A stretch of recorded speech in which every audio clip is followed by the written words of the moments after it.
Now that the dust has settled over West Virginia's football season, with Neil Brown and his crew completing their regular season, our focus here shifts over certainly to Bob Huggins and the basketball team, moving from the gridiron to the hardwood. And of course, that means here on this episode of Mic Drop on Pittsburgh Sports Live, and of course also WV Sports Now, I'm Mike Asti, and I'm going to shift my focus from the Mountaineers football season and what you may think of that. It's all through our site and all through the channel. My takes are certainly out there, to now a season under Bob Huggins and a team that gives Mountaineer fans a reason for hope, which we all know can be a very, very dangerous thing. And also, I'm going to tell you why one player is the driving force to this team, maybe the player that you don't think is the driving force to this team, and why this team will sink and swim with that one player. Again, I want to remind you, bottom of the video, make sure you smash that subscribe button, hit that subscribe button, make it easier for us to get our content here on Pittsburgh Sports Live to you. Also, make sure to follow us on social media at PGH Sports Live on Twitter for the channel, and at WV Sports Now for, of course, the outlet that this show focuses on. And this show will also be over on WVSportsNow.com. And as I said, this Mountaineers team gives reason for hope, and it's more reason for hope than was there last year. Last year, there was certainly expectations. They certainly putted it away towards the end, but that was a very, very young team.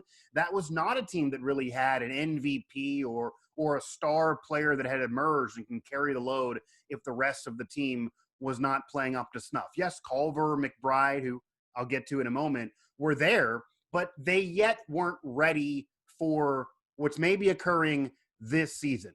We all know Bob Huggins has led successful teams, certainly throughout his career. 800-plus wins, going to finish maybe with 1,000 since he's enjoying himself out there. A prohibited Hall of Famer multiple times as he led a team to the Final Four. He's literally accomplished everything except for winning that elusive national championship. And his teams have been led, usually when they have the most success, by a key player, despite a lot of talent around them. Kenyon Martin going way back to Cincinnati. Deshaun Butler, of course, with the Mountaineer team that went to the Final Four early in his tenure, and then even Javon Carter on some teams that had deep tournament runs despite not getting to the Final Four. And we all know the success right now of Javon Carter in the NBA, and that was a player that became so great under Bob Huggins. So Bob Huggins can make players better. He can get the most out of teams. If you're not that great, he can get you competitive. And if you are great and have potential, he can certainly guide you on a deep run. And this team is great. This team has the potential. And I'm not just slurping the Kool-Aid. We've seen that so far this year. Try to make the show as evergreen as possible. But right now, we're only a few weeks into the season as I record this. But there's already been a big win. There's already been tough games that have played. Even in the loss to Gonzaga, a game that wouldn't have originally been on the schedule if it wasn't for Bob Huggins getting on the phone. They played well. They played close. They actually maybe arguably should have won that game and puttered that game away and kind of punted that game, unfortunately. That could have been a major win. This is a top 10 team, again, as I'm speaking to you and as we currently stand. A big win against Richmond. That may be the biggest win of the year. That was a top 15 team. They blew the doors off of the Spiders. So again, there's reason for hope for this Mountaineers team. And of course, we don't know until you fully get into Big 12 play. We don't know until you see what the Mountaineers do against those top teams. Kansas is that team, that bugaboo that they never can knock down. That's why they haven't been able to win a Big 12 championship, because Kansas is right there, beating them even if it's in the title game. That's going to be a roadblock. They beat them in the regular season, but when it really, really counts in the postseason, they've had some troubles. But they do play well against the Jayhawks, who are still the class of the Big 12. And regardless of where they fall, as long as they stay around where they are, they're going to have a solid tournament placing, a solid seeding, should have a game or two that's easy, even though we know March Madness can be, of course, madness-filled. And we also have to cross our fingers that March Madness is going to occur this year. Last year, honestly, I thought not having March Madness was a blessing in disguise for WVU. They were playing so poorly down the stretch, they wouldn't have played well in March Madness. They would have lost early. It would have gave fans a horrible taste in your mouth going into the offseason. It maybe would have had teams and fans and players maybe underestimating this team coming into this year, but also might have left the fan base down. I don't think that team would have performed well in March Madness last year. I'll say that. But I do feel like this team is going to perform well and is built for a postseason this year. Culver, that veteran player, and when he's good, certainly it helps the team.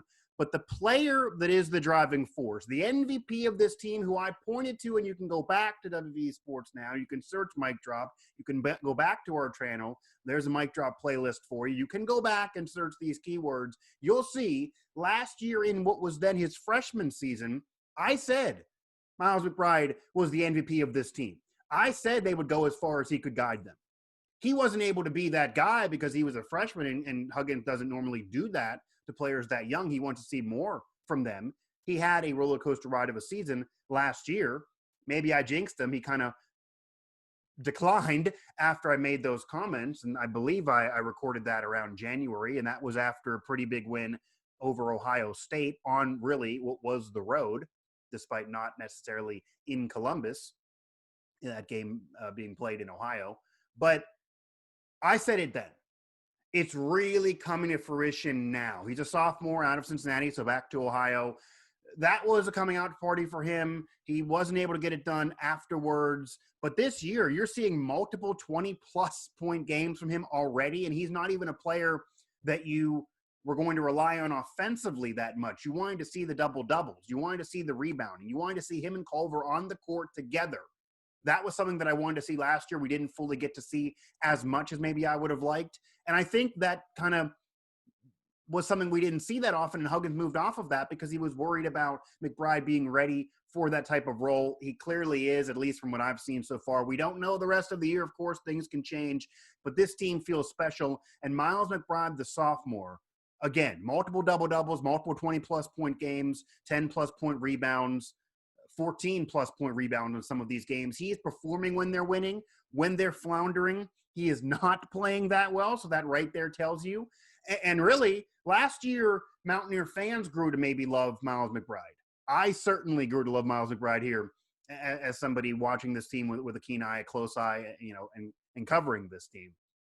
But this year, and my colleague Tom Bragg here at WV Sports Now, who's joined me on a lot of those Mountaineer postgame shows, you may remember him from here on Pittsburgh Sports Live if you haven't yet moved over to our websites. And, of course, do that when you're here on the channel.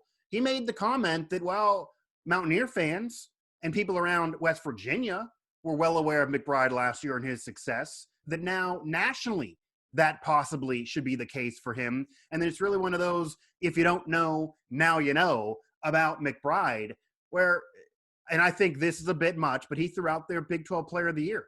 If this team moves into the top 5, if this team stays in the top 10, if this team would somehow win the Big 12, which has been elusive for them, and get big wins again over Kansas, etc., if this team would stay where they are, at least top 15 minimum, and have a solid tournament run, again, fingers crossed those tournaments can happen conference-wise or in March Madness, then yeah, it's very, very possible, because I don't think any of that occurs unless Miles McBride dominates, unless Miles McBride bangs underneath and also can hit outside perimeter shots. We've seen it so far from him, maybe more than I thought we would have seen from Miles McBride. But if we keep on seeing it, this team will be special. This team provides a lot of hope for Mountaineer fans, granted, as dangerous as that may be. And Miles McBride is the MVP of this team. Miles McBride is the driving force of this team, not Culver. Miles McBride is that one player that needs to keep on keeping on for this team to have success. And if he does, he will get national recognition. It maybe should already be there.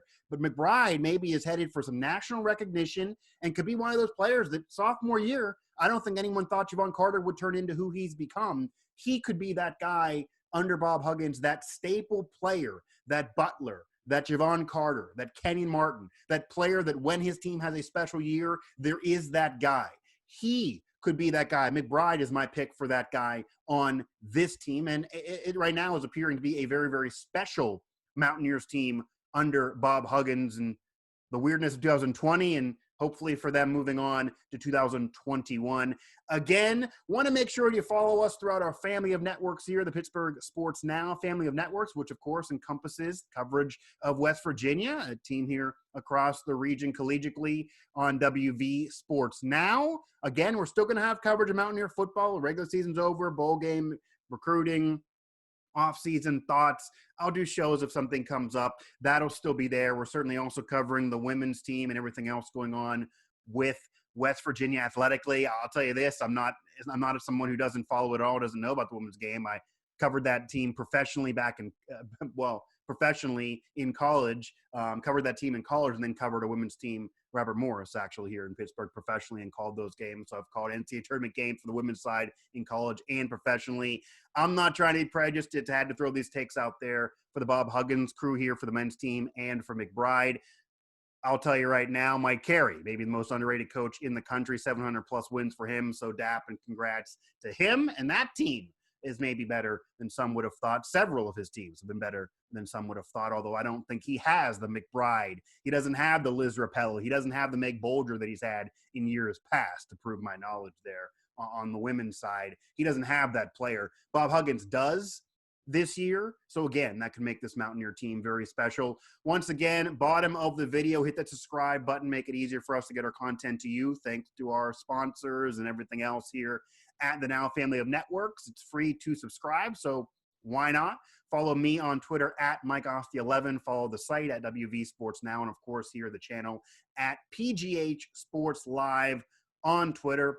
And also find some of the content there again throughout our family of networks: Pittsburgh Sports Now, Steelers Now, tons of coverage there, etc. Nittany Sports Now too, and Golf Now, Soccer Now, all through the Now family of networks. So again, this is a very, very special Mountaineers team. It provides a lot of hope for fans. That is a very, very dangerous thing. But this team will go as far as Miles McBride takes them.